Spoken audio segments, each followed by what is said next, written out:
dari kelompok 5.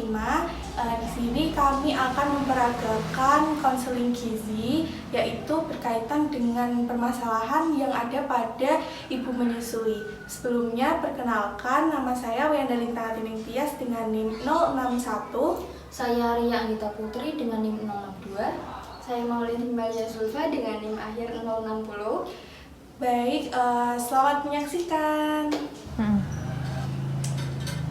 Bu, aku kok merasa ini ya Bu, belakangan ini tuh ASIku tuh kayak nggak sederes biasanya gitu loh Bu, kayak seret gitu Bu. Kenapa ya kira-kira?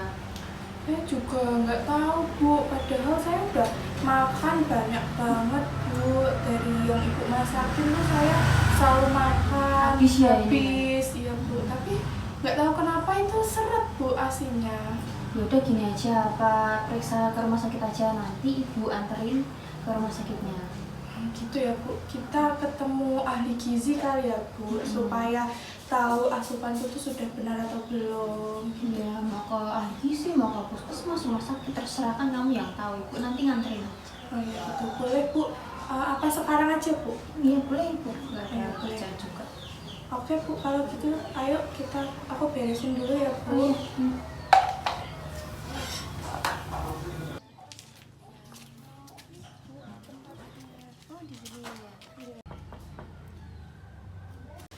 Iya, silakan masuk. Silakan masuk Ibu. Permisi Bu. Silakan duduk Bu. Terima kasih. Selamat pagi Bu. Pagi Bu. Guys, sebelumnya perkenalkan terlebih dahulu ya, saya Maulin Himbalia Zulfa sebagai ahli gizi di rumah sakit ini. Dan ini dengan ibu siapa? Saya dengan Ibu Lintang, kemudian ini ibu saya Bu, namanya Ibu Ria. Ya Ibu. Baik. Sebelumnya saya izin menginfokan bahwasanya di sini sesi konseling akan berjalan selama kurang lebih 30 menit. Jadi di sini Ibu bisa menceritakan segala keluh kesahan yang Ibu alami. Ya. Untuk itu bagaimana Ibu? Jadi gini Bu, saya itu datang ke sini karena saya itu punya keluhan. Saya ini ibu menyusui, anak saya tuh baru berusia 3 bulan Bu. Belakangan ini ASI saya itu agak seret gitu loh Bu, untuk ASInya tuh nggak selancar biasanya. Nah saya tuh takutnya anak saya itu tidak tercukupi kebutuhannya gitu Bu, karena ASI saya seret. Maka dari itu saya ditemani ibu saya ini datang ke sini untuk meminta saran dan masukan ibu mengenai asupan saya. Sebelumnya izinkan saya bertanya, Ibu biasanya makan sehari berapa kali ya Bu?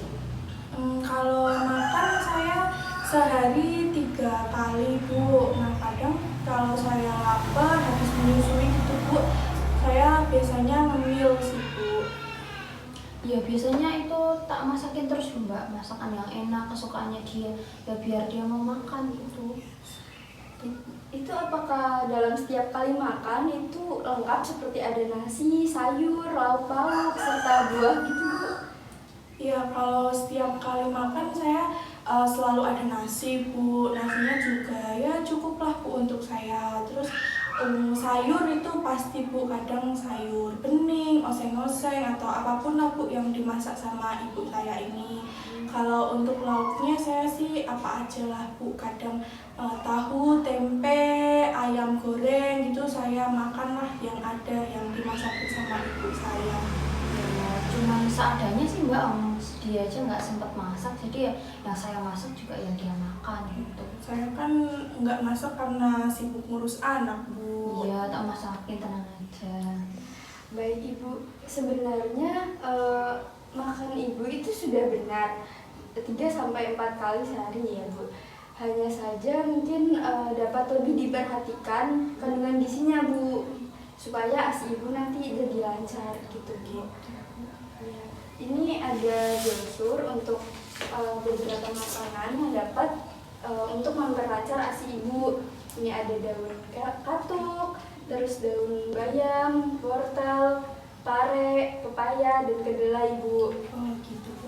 Nah dari yang di sini nih Bu, kalau daun bayam, wortel, pare, ibu saya sering masakin Bu. Kayak tadi saya bilang kadang sayur bening, sop, oseng-oseng. Nah kalau daun katuk ini saya belum pernah lihat Bu. Kayak bentuknya kayak apa saya juga belum pernah lihat.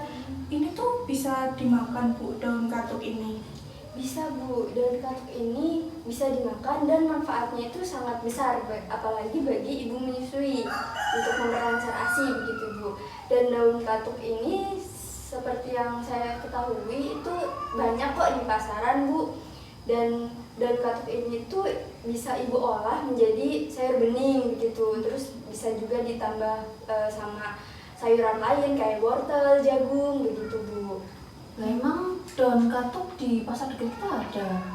Ya nanti kita cari deh Bu, kalau nggak ada nanti kita ke supermarket cari daun katuk. Ya, nanti. Dan ini juga ada makanan-makanan penunjang lainnya untuk yang bagus untuk ibu menyusui.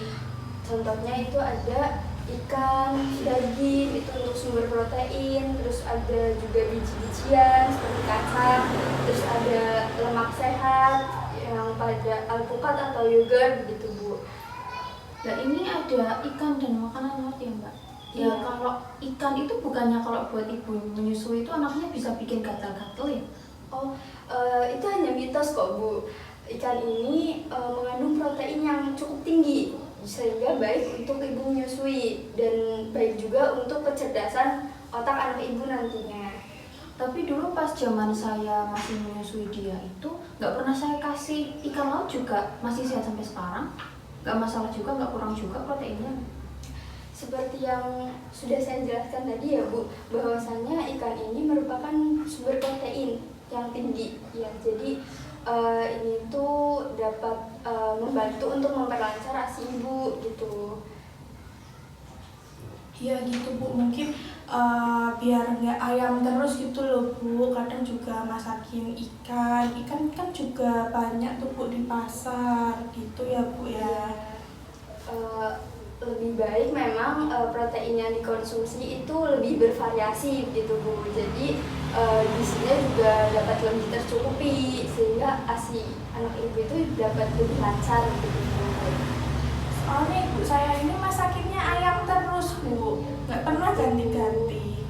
Iya. Gimana dong? Saya taunya ini bisa bikin gatal-gatal ya nggak saya masakin lah. Berarti sekarang kan sudah tahu bahwasanya ini tidak membuat gatal-gatal, sehingga nanti mungkin bisa dicoba ya, Bu, untuk diberikan ikan atau mungkin bisa daging. Ya nanti dikit-dikit dulu ya ikannya. Ya, ikan Takutnya kaget malah nanti gatal-gatal dia. ikannya itu juga bisa ikan laut begitu ya, Bu, yang bagus bagus untuk ibu menyusui, seperti ikan salmon atau ikan kembung mungkin yang banyak di pasaran. Ya, nanti saya ajak ibu saya buat belanja apa yang baik untuk ibu menyusui gitulah Bu. Baik, Bu. Oh ya, terus ini juga ada manfaat ASI eksklusif ya, Bu. Jadi sebelum bayi berusia 6 bulan itu sebaiknya jangan diberikan makanan lain selain ASI ya, Bu. Karena itu manfaat ASI eksklusif itu sangat banyak, kayak mencegah penyakit, terus membantu perkembangan otak bagi si anak, terus juga dapat mengatasi trauma pada ibu, serta dapat mencegah kanker payudara pada si ibu.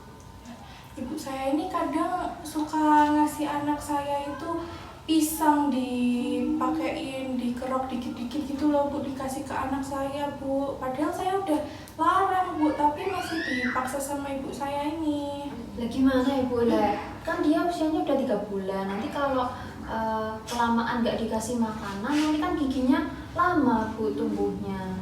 Jadi ya udah saya kasih pisang dikit-dikit. Cuma dikit aja kok nggak banyak. Ya, mohon maaf ya, Bu, sebenarnya itu memang tidak diperbolehkan karena pencernaan anak itu sebelum berusia 6 bulan itu belum sempurna Bu, jadi tidak dapat mencerna makanan lain selain ASI.